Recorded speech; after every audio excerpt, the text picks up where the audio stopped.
Hey everyone, I'm going to show you how to fix CapCut problem maximum number of attempts reach. So if you're trying to log in into CapCut and see the maximum number of attempts reach error, there are a few ways you can fix it. So start by going to your iPhone's home screen and open settings.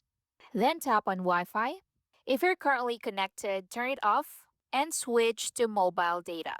Now, if you're already using mobile data, do the opposite. So turn Wi Fi on, connect to a network, then try logging in again. If that doesn't work, go back to settings, scroll down and tap on general, then go to iPhone storage, scroll down and select CapCut, then tap offload app once more. So this removes the app but keeps your data. Then tap on reinstall app.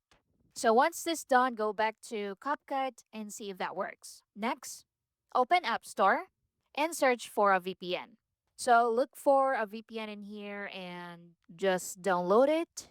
Now, once this is done, open the app, accept the permissions, and connect to the VPN. Once connected, return to your home screen, reinstall CapCut, and try signing in again. This should resolve the error. And that's it. Thank you for watching.